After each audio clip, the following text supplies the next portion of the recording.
هو الحبيب الذي ترجى شفاعته لكل هول من الأهوال مقتحم. يا ربي بالمصطفى بلغ مقاصدنا واغفر لنا ما مضى يا واسع الكرم. اللهم صل وسلم وبارك عليه وعلى آله. Segenap pengurus Allah Subhanahu wa Ta'ala, dan Allah jadikan kubur mereka raudhah min riyadil jannah. Ala hazihi niyah wa ala kulli niyatin salihah wa ila hadratin Nabi Muhammadin sallallahu alaihi wasallam.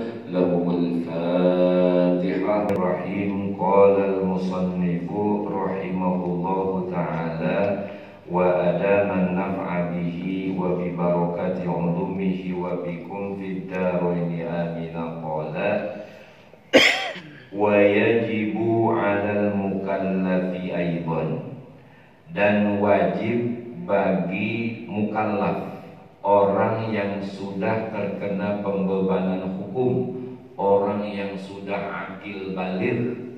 Ini namanya mukallaf, yang akalnya sehat, yang sudah baligh, yang sudah ihtilam buat orang laki, atau yang sudah haid menstruasi bagi wanita, udah akil baligh, namanya mukallaf. Kemarin udah kita bahas bahwa wajib bagi setiap muslim untuk mengetahui tentang rukun Islam, rukun iman, tentang sifat-sifat yang wajib bagi hak Allah, yang mustahil bagi hak Allah, dan yang jaiz bagi hak Allah. Demikian pula sifat Rasul. Ini kewajiban kita, wajib kita tahu. Kemudian ditambahkan wa yajibu 'alal mukallafi aidan, dan wajib pula bagi orang-orang yang muslim, yang mukallaf, termasuk kita nih, apa? Ayya'taqida, untuk meyakini annal malaikata alaihimus sholatu wassalam, bahwasanya para malaikat alaihi salatu wassalam, ya, min jumlati ibadillahil mukramin, tergolong sejumlah yang termasuk hamba-hamba Allah al-mukramin, yang dimuliakan.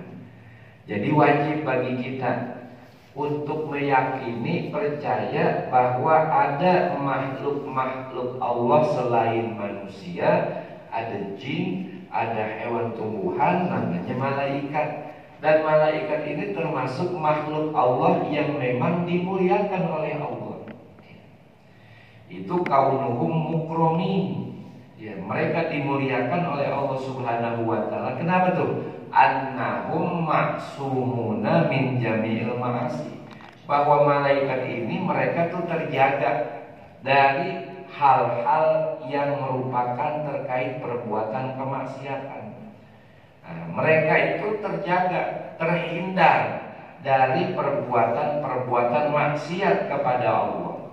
Di sini katakan, kalau dalam syarahnya, la yasbiquna idnahu ta'ala bil qaul, malaikat itu enggak berani untuk mendahului izin Allah Subhanahu wa Ta'ala. Enggak bisa melakukan sebuah perbuatan tanpa izin Allah, nunggu dulu dari izin Allah Subhanahu wa Ta'ala. Ya'lamu kasratahum illallahu ta'ala, dan wajib kita meyakini bahwa hal dalam urusan yang penting ini tidak ada yang mengetahui jumlah para malaikat itu berapa. Yang tahu cuma Allah Subhanahu wa Ta'ala. Itu malaikat jumlahnya miliaran, ya. Itu luar biasa jumlah pintu neraka. Wa raqibun wa atidun, dan malaikat raqib dan atid ini hazani ala yaminil mukallafi wa yasarihi. Nanti malaikat raqib dan atid ini dia berada pada sisi orang-orang mukallaf, ya, di sisi kanan dan sisi kiri. Tugasnya apa? Wa yaktubani hasanatahu wa sayyi'atahu. Dia akan mencatat perbuatan baik dan juga perbuatan buruk yang dilakukan oleh seorang hamba. Jadi memang di sini kita punya pendamping. malaikat raqib dan atid yang selalu itu mencatat. Jadi memang kita ini senantiasa dikontrol terus sama malaikat. Tapi kadang-kadang kita lepas kontrol nggak ngeh gitu. Bahkan lebih daripada itu, ayat takidah, dan juga kita wajib meyakini nih, selain kita mengenal bahwa malaikat itu makhluk Allah yang mulia, kita juga wajib meyakini anna afdolal khalqi, bahwasanya makhluk sejagat yang paling mulia kulluhum nabiyuna Muhammadun sallallahu alaihi wasallam, bahwasanya makhluk yang paling mulia adalah Nabi kita Muhammad sallallahu alaihi wasallam. Jadi ada perbandingan, mana sih makhluk yang mulia? Ini paham Ahlus Sunnah wal Jamaah. Malaikat dengan Nabi itu muliaan mana? Ini paham Ahlus Sunnah wal Jamaah, bahwa kita meyakini bahwa Nabi kita Muhammad sallallahu alaihi wasallam adalah makhluk yang paling mulia di antara malaikat. Sekalipun dengan malaikat Jibril. Ini ada sebuah riwayat bahwa yang dikatakan oleh Az-Zamakhsyari, bahwasanya orang ketika dia hidupnya menyatakan malaikat Jibril itu lebih mulia dari Nabi Muhammad, nanti pada hari kiamat itu dicuekin sama Allah Subhanahu wa Ta'ala. Nah, ini dijelaskan.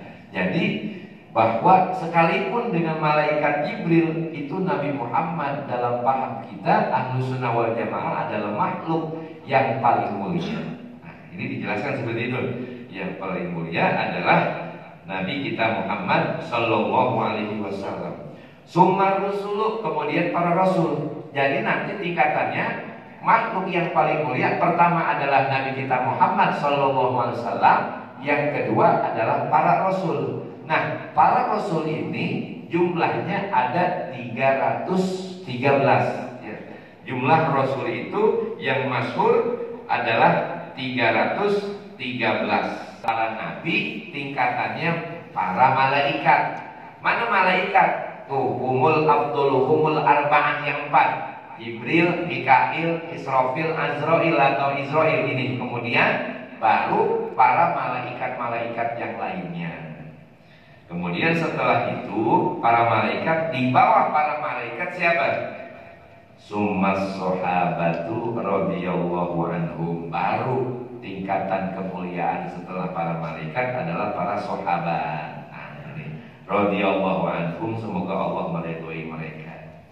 Wa ayyakida, dan juga kita meyakini annal khalqa kullahum, bahwasanya seluruh makhluk, kullahum ini semuanya, yamutuna, mereka nanti akan mati, indan qidai a'marihim, ketika telah selesai umur mereka.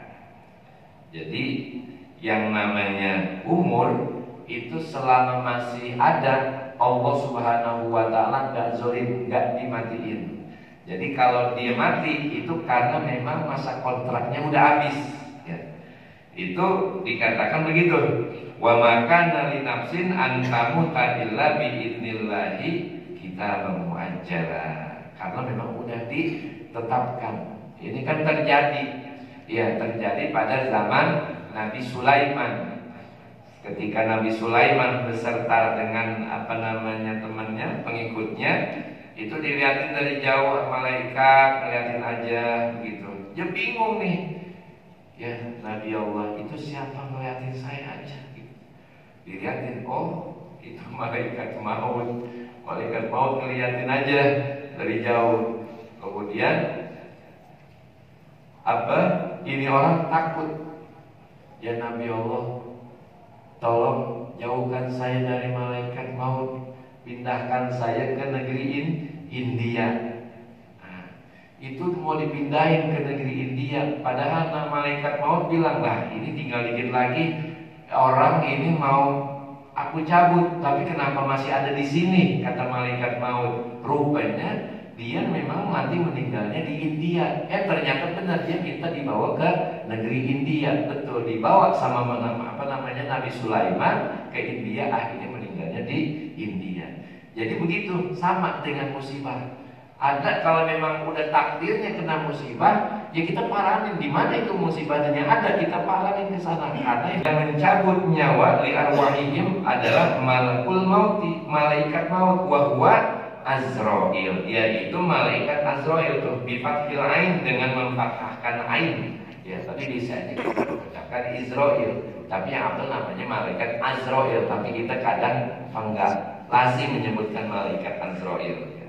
Nanti malaikat Azrail memiliki pasukan yang mencabut nyawa. Jadi nggak langsung Azrail itu yang nyabut, dia punya pasukan. Dan juga mereka nanti akan ditanyakan tuh an rabbihim wa dinihim wa nabihim. Mereka akan ditanyakan tentang Tuhan mereka siapa, agama mereka apa, dan nabi mereka itu siapa tuh. Ba'da dafnihim, setelah mereka dipendam di kuburihim, dikubur, artinya ketika memang mereka udah dikubur, maka ditanyakan yang kita kenal dengan pertanyaan munkar dan nakir. Dan ini memang nyata, ya, artinya memang udah merupakan satu qadarullah, ketentuan Allah Subhanahu wa taala. Pertanyaan munkar dan nakir, dan itu nyata akan kita ditanyakan oleh malaikat munkar dan nakir. Ya. Di sini illa jama'atun maksusina, ada kelompok-kelompok yang memang kagak ditanya nanti di alam kubur. Ini ada beberapa kelompok yang memang kagak ditanya di dalam kubur. Nah, fala yus'aluna minhum. Nah, mereka ini yang tidak ditanya siapa tuh? Minhum asyahid. Yang pertama adalah orang yang mati syahid. Orang yang mati syahid kagak mendapatkan pertanyaan munkar dan nakir. Nah, mereka nih makhluk-makhluk Allah Subhanahu wa taala, terutama manusia dan jin, yub'atsuna yaumal qiyamah, akan dibangkitkan pada hari kiamat. Ya, setelah kita di alam kubur maka dibangkitkan tuh dengan melalui tiupan trompet. Wa yuhasabuna, dan mereka juga akan dihisab fil mauqifi, pada suatu tempat yang luas yang dikatakan tuh tempat pemberhentian, ala amalihim, terhadap amal-amal mereka, maka akan ditanyakan tuh. Jadi hisab tuh perbuatan-perbuatan apa yang dilakukan ketika di dunia. Illa may yadkhulul jannata, kecuali orang yang memang masuk ke dalam surga bi ghairi hisab, tanpa dihisab. Wa anna a'malahum kulluha tuzanu fil mizan, dan amal-amal manusia juga nanti akan ditimbang yang namanya dalam sebuah mizan timbangan. Wa annahum yamurruna jami'an, dan mereka juga nanti akan melewati sirat. Ya, semuanya nih, para nabi, ya, para wali, semuanya, orang kafir, orang mukmin itu akan melewati sirat semuanya. Wa annal mu'minina yashrabuna min haudi nabiyina Muhammadin, dan juga nanti yang namanya orang-orang mukmin itu nanti akan minum dari telaganya Nabi kita Muhammad sallallahu alaihi wasallam. Nah, kenapa dia harus minum telaga Nabi Muhammad yang kita kenal dengan telaga Kausar? Kenapa? Karena ketika keluar dari alam kubur, nah di sini dikatakan hakosan. Mereka itu betapa hausnya ketika bangun dari kubur. Maka sebelum nanti dia masuk ke timbangan dan sebelum masuk ke sirat, itu mampir dulu khusus buat orang-orang yang beriman untuk meminum air di telaga Kausar dan Nabi Muhammad. Syafa'atul uzma, syafaat uzma namanya. Ini fi faslil qada'i, ya, yang dikatakan pada apa namanya, peraturan-peraturan di apa penentuan, ya, penentuan nanti di sana dia termasuk apakah orang yang mendapatkan pertolongan atau tidak tuh. Nah, dan ini dikatakan yang namanya syafaat ini itu untuk seluruh makhluk. Jadi Nabi kita Muhammad SAW itu memberikan syafaat bukan hanya kepada umatnya saja, tetapi juga kepada umat-umat yang lain. Nanti ada yang namanya syafaatul uzma, ada lagi namanya syafaatul khassah. Kalau syafaatul uzma ini diberikan kepada seluruh makhluk, ya, yang mendapatkan pertolongan Nabi kita Muhammad, entah itu dosanya yang luar biasa, itu diangkat melalui syafaatul uzma. Nah, ini meyakini dan kita harus kenali, karena merupakan sosok Nabi yang memang dengan Nabi kita bisa diselamatkan kehidupan kita di dunia dan di akhirat.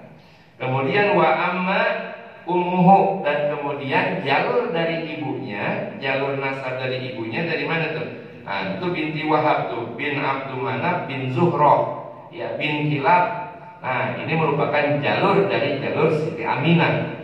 Wa annahu, dan bahwasanya Nabi Muhammad SAW abyadu, ini Nabi kita itu kulitnya putih, ya. Musarrabun bi khumratin, dan memang bercampur dengan warna kemerahan, putih agak kemerahan, ya. Enggak putih benar, tapi dia agak kemerahan. Wa annahu khatamul anbiya wal mursalin, dan bahwasanya kita yakini Nabi kita Muhammad SAW adalah penutup para nabi dan para rasul, khatamul anbiya wal mursalin. Jadi tidak ada nabi lagi setelah Nabi Muhammad sallallahu alaihi wasallam. Wa annahu wulida di Makkah, kemudian Nabi kita Muhammad ini lahir di kota Makkah. Wa bu'isa biha, dan juga diutus dia dari kota Makkah. Wa hajara, dan hijrahnya Nabi kita Muhammad ilal Madinah, dia hijrahnya ke kota Madinah al munawwarah, yang munawwar, yang terangi, yang terang bercahaya. Ba'dal Isra'i, hijrahnya Nabi ini setelah Isra. Wa mata biha, dan Nabi kita meninggal di kota Madinah. Wa dufina biha, dan dikuburkan di kota Madinah. Fi baiti Aisyah, di rumahnya Aisyah radhiyallahu anha. Wa anna syari'atahu, dan bahwa syariat Nabi kita Muhammad sallallahu alaihi wasallam nasakhat jami'as syara'i, menghapus seluruh syariat-syariat ajaran-ajaran Nabi yang telah lalu. Wa tabqa, dan kemudian terus berlaku, mustamirratun ila yaumil qiyamah, sampai hari kiamat ajaran Nabi kita Muhammad sallallahu alaihi wasallam. Jadi ajaran-ajaran Nabi yang terdahulu ada yang dihapus, ada yang memang dipakai, termasuk ajaran Nabi Ibrahim, masalah khitan, masalah haji, masalah kurban, itu termasuk syar'uman qoblana, mengikut kepada ajaran Nabi Ibrahim yang merupakan bapaknya para nabi. Ini kiamat. Nah, ini terkait dengan masalah ajaran Nabi, masalah akidah.